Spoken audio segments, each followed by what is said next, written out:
Hello everybody, Sparkster1701 here, and today we're going to do another subgroup review, but I think it's time I take a look at one of the more prominent ones. This subgroup is, of course, the Decepticon Planes.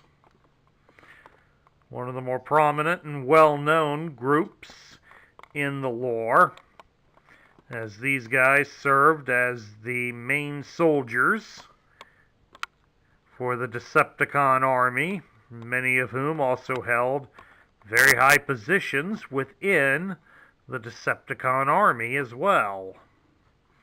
As we all know, famously, Starscream there was the aerospace commander, and that roughly put him about third in line for command, right behind Shockwave and, of course, Megatron. And then, of course, in the back there, we have Cyclonus, who, while functioning as a saboteur, served as second in command under Galvatron's reign.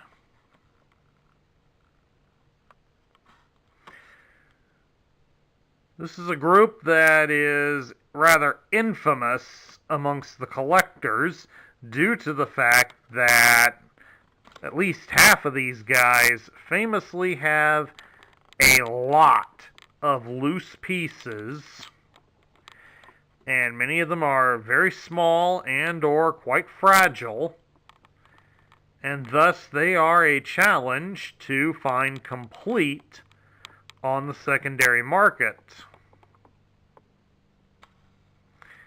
Well, let's take a further look into these toys.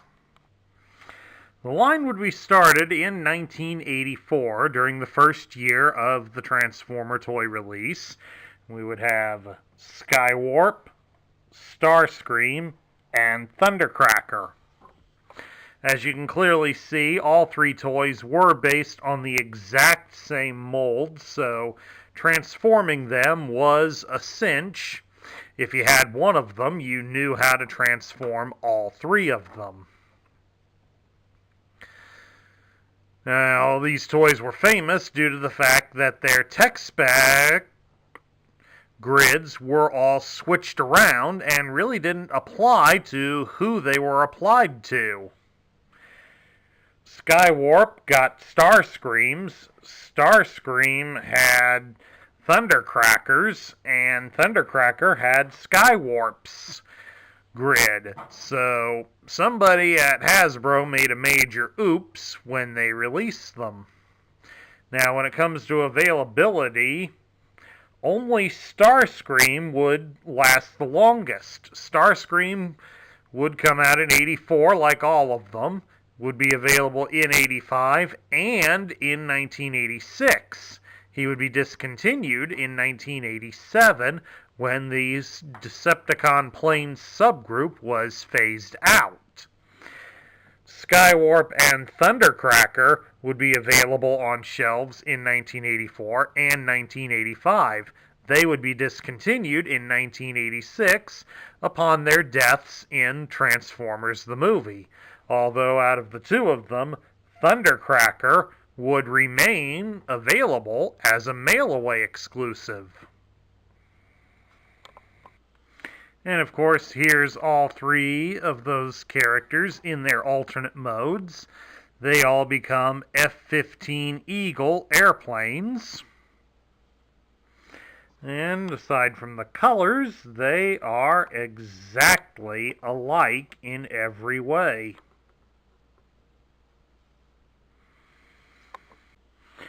In 1985, we were given more Decepticon planes in the form of Dirge, Thrust, and Ramjet. Now, these three characters, while their instructions do have their heads positioned normally like the other planes, where basically the nose cone is folded back like such, in the cartoon, they were all depicted as cone heads, so as to make them stand out. especially as both Dirge and Thundercracker were both shades of blue. This allowed us to tell the characters apart, especially when all we had was a close-up of their heads.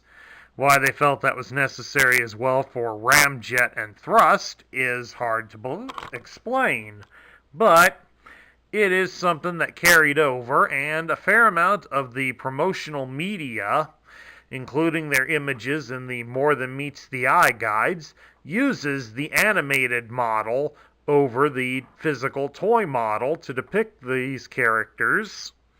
So more often than not, you will see fans having them done up in the Conehead appearance rather than as the normal Seeker appearance.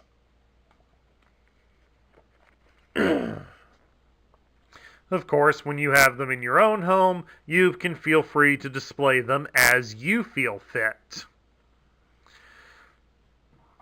Now, as stated earlier, these toys were released in 1985. They would be available in 1986 as well, and then they would be discontinued in 1987 when the subgroup was phased out. However, in Japan, Dirge here would continue on as a mail-away exclusive.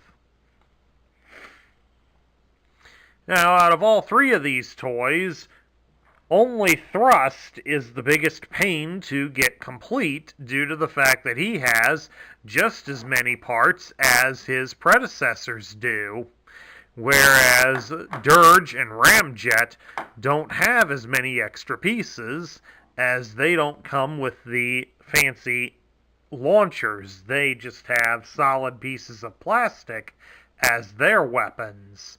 So that eliminates the need for the machine gun and missile attachments. And of course, here these guys are in their alternate modes. They use the same robot bodies as their predecessors did, so they transform the same, but they also become different types of F-15s that have been built for specialized duty.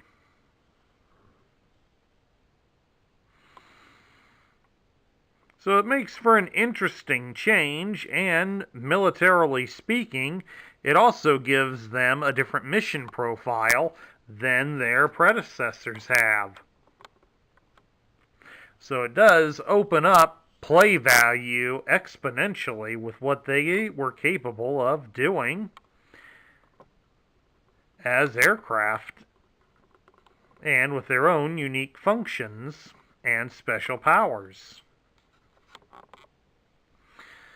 Then lastly, in 1986, with the unveiling of Transformers the movie, we would get these two warriors, Cyclonus and Scourge.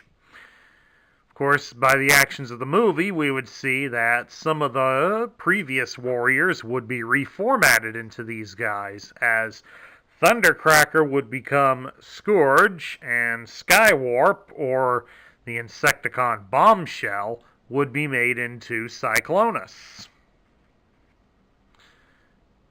These guys would only be available in 1986. They would be taken off the market in 1987 and be replaced as Target Master characters, thus giving them a different shelf life as the same character, but with different weaponry and different abilities. And of course, here they are in their alternate modes. Cyclonus is listed as a space plane, whereas Scourge is referred to as a hovercraft. Both of them, while they really don't take on the appearance of jets per se, they were listed in the 1986 checklist under Decepticon Jets, alongside Starscream, Dirge, Thrust, and Ramjet. Plus, they were also sold at the same price point, so that warrants their inclusion into this subgroup despite their unconventional appearances. And now we've got them all lined up here in their plane modes. I should have thought earlier and asked a friend of mine if I could borrow her USS flag from G.I. Joe to display these guys on. That would have been kind of nice. They'd be a little small for it, but I think they'd look good on that. Now, as for my final thoughts on this subgroup, despite what collectors think of the chore that it is to get these guys 100% complete, I do believe that the subgroup is a top-tier group, as these were the main soldiers of the Decepticon army. These were the powerhouse guys, the ones that the Autobots predominantly had to fear, especially in the early days when the Autobots had very few to no flying characters in their rosters. These guys held supremacy over the skies, and in that instance, that made them have their superiority over their ground-based enemies. And as such, when you do have them all, and all complete like this, it is an impressive sight to behold. I know collectors don't like to shell out the extra money or go through the expense. Trust me, I've been there. This was none of these guys here on this table right now. None of these are from my childhood. I've bought all of these as an adult collector, so I know what it's like to go through to find them. I mean, the only unfortunate thing is that I cannot relate to many of you who've had to buy them piecemeal. I happen to get lucky and find all of them 100% complete. Nope, I take that back. After thinking about it a little bit, no, I did not buy all of them complete. Thundercracker over there was not complete when I bought him. I did have to piecemeal him. I believe I also piecemealed Ramjet here. So, I have been there. I know it is a chore. But anything that we find worth doing is going to be a chore. And that's where the fun comes in collecting. So, try to bear that in mind as you do go out and collect these toys. Sometimes it's going to be a chore, but think of how you'll feel once you have collected them all.